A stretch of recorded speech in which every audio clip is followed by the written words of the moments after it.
Olá, eu sou Rony Henrique Ferreira de Souza, psicólogo comportamental da instituição Obras Sociais Espírita Caminheiros de Jesus. E no vídeo de hoje, daremos continuidade às palestras do projeto Novo Caminho, em parceria com a Enel, do programa Luz Solidária, juntamente com os profissionais Silvana Eleusa Moraes de Carvalho, assistente social, e João Carlos Ribeiro, advogado.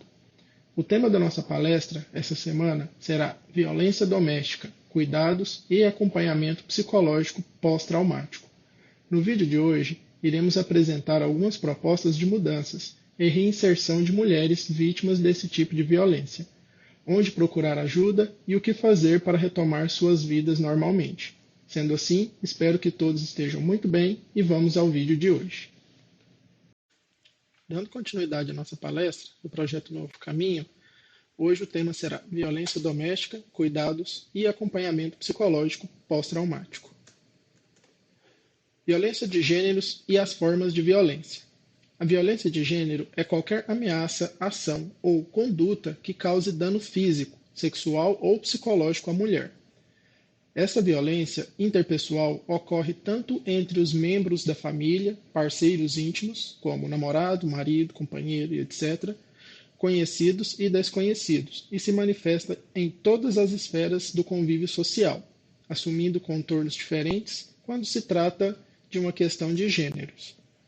Para o enfrentamento desse tipo de violência, tornou-se imprescindível a integração das áreas envolvidas, como a policial, social, educacional, da justiça e da saúde.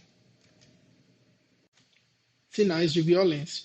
As mulheres em situação de violência são usuárias assíduas do serviço de saúde. Em geral, não relatam a agressão sofrida e são tidas como hipocondríacas e poliqueixosas, apresentando queixas vagas e crônicas, com resultados normais em investigações e exames realizados. Os profissionais devem estar aptos a identificar as possíveis vítimas de violência, procurando conhecer a história de vida, pois o tratamento meramente sintomático manterá oculto o problema. Deve-se estar atento para relatos de acidentes frequentes, como também para a compatibilidade desses relatos e a lesão observada. Observa-se também que, ao serem questionadas sobre violência em casa, as mulheres dizem não, mas respondem afirmativamente às perguntas do tipo: você já foi agredida em casa por alguém da família? Já sentiu ou sente medo de alguém? Isso mostra que a escolha das palavras é um fator importante para reconhecer o problema da violência e falar dele abertamente. Mesmo que num primeiro momento a mulher negue, o profissional, diante das evidências, deve agir de maneira cuidadosa, tentando estabelecer um diálogo e possibilitando assim um canal de ajuda. A visita domiciliar permite a observação mais adequada para identificar com mais segurança a situação de violência. A equipe de saúde deve estar preparada para a identificação de qualquer tipo de lesão na cabeça ou no pescoço, considerando que a violência praticada contra a mulher possa estar restrita muitas vezes à face ou à boca. As manifestações clínicas da violência podem ser agudas ou crônicas, físicas, mentais ou até mesmo sociais. Alguns desses sinais são chamados de sinais psicossomáticos, que podem ser estresse pós-traumático, como insônia, pesadelos, falta de concentração e irritabilidade. Alterações psicológicas, choque, crises de pânico, ansiedade, medo, confusão, fobias, autorreprovação, sentimento de inferioridade, de fracasso e de insegurança, sentimentos de culpa, baixa autoestima, comportamento autodestrutivo, uso de álcool e drogas, depressão, desordem alimentar, obesidade, tentativa de suicídio e disfunções sexuais, como o vaginismo. Outros sinais também são chamados de sinais sociais, como isolamento, mudança frequente de emprego ou moradia. Todos os serviços de saúde, unidades de saúde e hospitais de referência devem unir esforços na prevenção da violência e, dentro de suas competências, realizarem o diagnóstico e tratamento adequado, contribuindo para a diminuição desse agravo. Entre isso, o nosso público-alvo são todas as mulheres residentes em Goiânia, que vivem em situação de violência. Toda a equipe deve pautar-se pela ética, preservando o sigilo e garantindo a segurança das informações. O profissional deve desenvolver uma atitude compreensiva, evitando julgamentos e críticas. Deve-se também respeitar o tempo e a decisão da usuária. O serviço de saúde deve se estruturar buscando evitar interrupção durante o atendimento. Dentro dos princípios do acolhimento solidário, a equipe deve viabilizar uma atenção oportuna, eficaz, segura e ética. Na maior parte das vezes, a mulher encontra-se psicologicamente fragilizada, necessitando de um atendimento imediato e uma atitude, por parte da equipe, de solidariedade e respeito, tais como orientar com relação à Lei Maria da Penha e os direitos das mulheres, encaminhar para atendimento psicológicos individuais ou familiar, quando necessário, garantir o acolhimento das pessoas envolvidas, o que significa compreender e acreditar no depoimento da pessoa em situação de violência, que depois será confirmado ou não, contextualizado os aspectos socioculturais, históricos e econômicos. Realizar o atendimento em um lugar reservado, o mais adequado possível para a preservação do respeito e individualidade do paciente. Não culpabilizar a pessoa e não acelerar ou influenciar nas suas decisões, mantendo a atitude isenta de julgamentos e respeitando suas crenças e sistema de valores morais. Em um primeiro momento, o acolhimento refere-se à pessoa que chega ao serviço. Já em um segundo momento, se possível, deve ser estendido a toda a rede familiar. É fundamental respeitar a autonomia, a individualidade e os direitos das pessoas em situações de violência. No caso de violência cometida por parceiros íntimos, a mulher pode estar assustada, traumatizada e emocionalmente ferida. Seus limites precisam ser respeitados. É preciso reconhecer que cada pessoa tem seu tempo próprio de amadurecimento para romper a situação de violência e que esse tempo precisa ser respeitado. Não existe a maneira ideal para o atendimento psicológico. É possível utilizar diferentes referências teóricas para o atendimento da mulher em situação de violência. O que se torna imprescindível é que o psicólogo não desconsidere as dimensões de gênero presentes no fenômeno da violência e que compreenda e atenda às necessidades de cada paciente. Os passos a seguir darão uma noção geral de momentos que poderão ocorrer no processo psicológico de atendimento a vítimas de violência. Isso não significa que vão ocorrer para todas as pessoas nessa ordem ou com esses conteúdos. Portanto, segundo a formação do profissional e principalmente a dinâmica emocional de quem está sendo atendido, é importante que exista o bom senso para que este passo siga a ordem das demandas do paciente.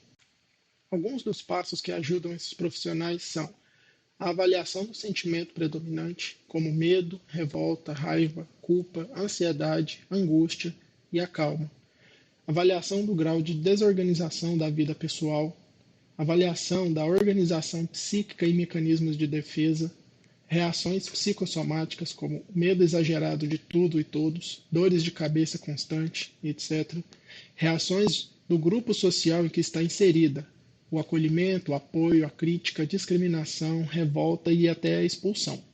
Aconselhamento sobre DSTs e a AIDS, a importância da paciente respeitar o estado emocional em que se encontra e suas limitações, o apoio emocional, entrevistas psicológicas com acompanhamento ou com os familiares, reorganização da vida após a violência sofrida, como o retorno ao trabalho, à escola, às atividades desenvolvidas anteriormente, prevenção de futuras consequências na vida pessoal, estado depressivo, escolhas de relacionamentos, perpetuação da violência, repercussão na autoestima, encaminhamento para avaliação psiquiátrica caso seja necessário, repercussões nos sentimentos frente à figura masculina, apoio emocional e sentimentos perseguitórios provenientes da violência sofrida. A seguir, veremos algumas instituições e suas atribuições ao sistema público, que poderão auxiliar na recuperação ou reinserção da mulher na sociedade, visando a superação do seu trauma, sua independência emocional, financeira e, principalmente, a proteção da sua integridade física e psicológica. Esses sistemas são encontrados na maioria das capitais, e caso não possua em sua cidade, procure a prefeitura para maiores informações a respeito desse suporte. Alguns deles são os CRAS, Centros de Referências em Assistência Social, e os CREAS, Centros Especializados de Assistência Social. Esses órgãos proporcionam às mulheres vítimas de agressão uma orientação de como reconstruir suas vidas após serem marginalizadas pelo seu agressor. Os Centros de Referência em Assistência Social, ou CRAS, prestam assistência conforme os princípios e as diretrizes previstas na Lei Orgânica de Assistência Social. Identifica situações de violência e acolhe as vítimas, encaminha para abrigos apropriados quando a mulher ou os filhos estejam sofrendo risco de vida e não podem contar com o apoio e proteção de familiares ou amigos. Encaminha para os serviços de saúde para o atendimento de agravos físicos, sexuais ou psicológicos. Presta atendimento jurídico ou encaminha para outros serviços que prestem esse tipo de assistência. Avalia as necessidades apresentadas pelas vítimas, como alimentação, moradia, emprego, vagas em creches e escolas e etc., providenciando atendimento adequado. Também desenvolve programas de orientação familiar, visando ajudar as famílias que vivem em situação de conflito familiar.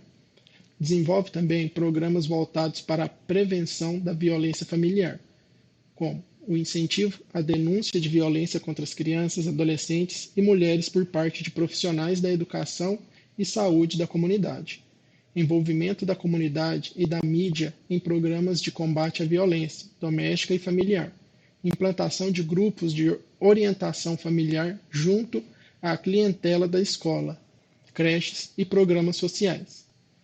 Registra as informações e as encaminha para o sistema público. Já o Centro Especializado em Assistência Social, ou CREAS, promove atendimento às mulheres em situação de violência, orientando-as sobre os diferentes serviços disponíveis para a prevenção, apoio e assistência em cada caso particular. Ele também promove o atendimento especializado e continuado a mulheres em situação de violência, até que essas possam tornar-se independentes dos serviços prestados. Articula os meios que favoreçam a inserção da mulher no mercado de trabalho, articula os meios de acesso da mulher aos programas de capacitação para o trabalho e de geração de renda, quando couber, garante à mulher assistida as condições de acesso aos programas de educação formal e não formal, quando couber. Também propicia à mulher assistida os meios para obter o apoio jurídico necessário a cada caso específico.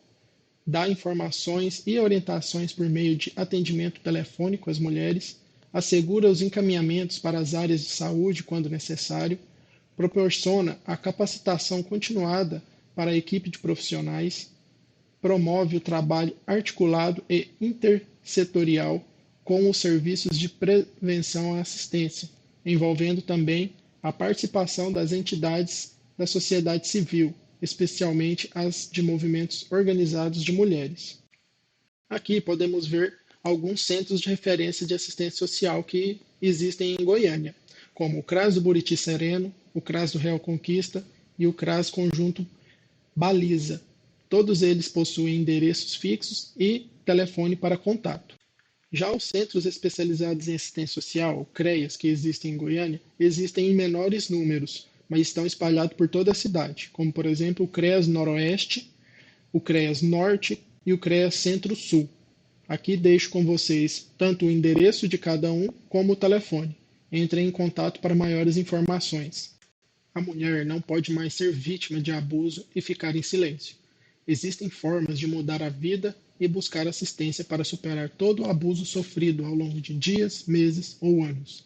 Busquem toda a ajuda que precisarem e, acima de tudo, não percam as oportunidades que os profissionais da saúde têm para oferecer e amparar a todas as mulheres que precisam.